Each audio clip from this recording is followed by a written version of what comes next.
पुरुषोत्तम मास महात्म्य 12वां अध्याय। देव ऋषि नारद जी ने भगवान नारायण से पूछा, हे प्रभु, जब भगवान शिव जी चले गए तब शोकग्रस्त उस बाला ने क्या किया? श्री नारायण जी ने कहा, हे नारद, यही प्रश्न पांडुपुत्र युधिष्ठिर ने भगवान श्री कृष्ण से पूछा था।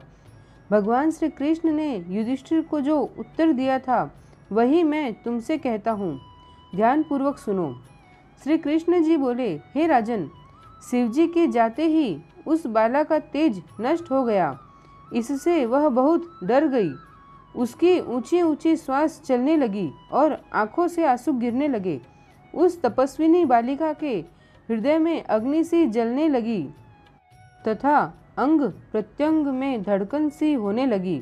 अग्नि से जले पत्तों वाली बेल के समान वह झुलस गई थी।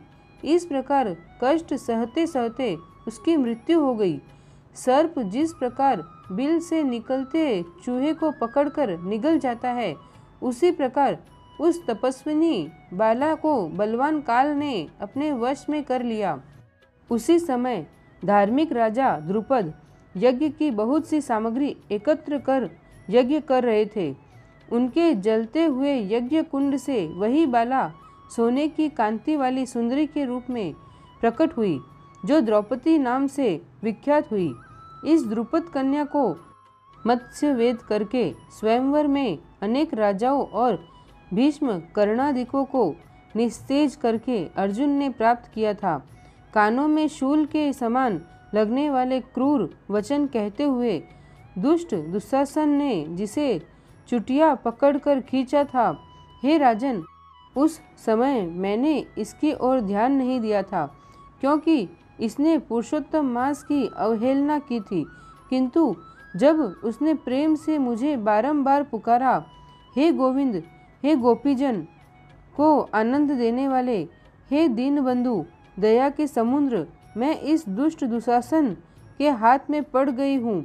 हे प्रभु, क्या आपको यह नहीं मालूम है? श्री कृष्ण बोले, इस प्रकार कष्ट में पड़कर द्रौपदी ने मेरी शरण ली। मैं चाहे उसे भूल चुका था।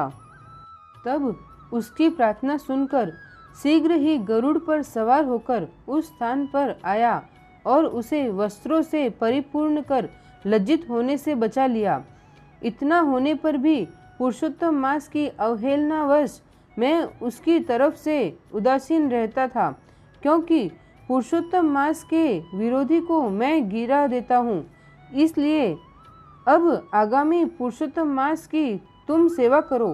14 वर्ष पूरा होने पर तुम्हारा कल्याण होगा।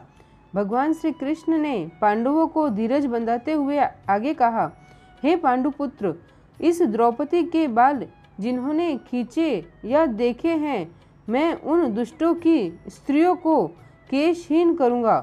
तुम दुर्योधनादि पापी राजाओं को यमपुर भेजकर शत्रुओं को दंड देकर स्वयं राजा होंगे।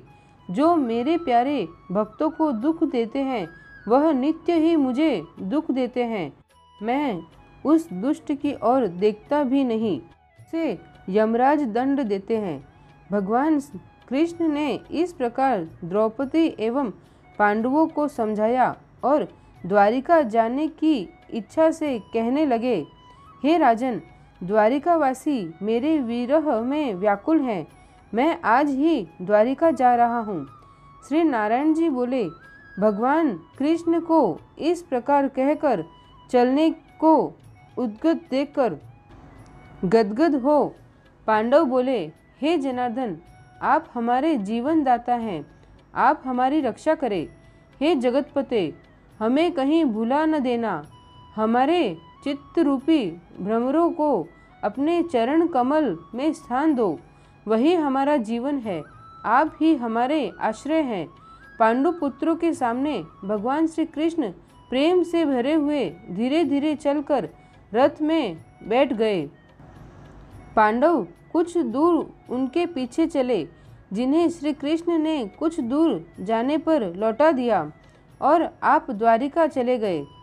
श्री नारायण बोले, श्री कृष्ण के द्वारिका चले जाने पर राजा युधिष्ठिर तपस्या करते हुए तीर्थों में विचरने लगे।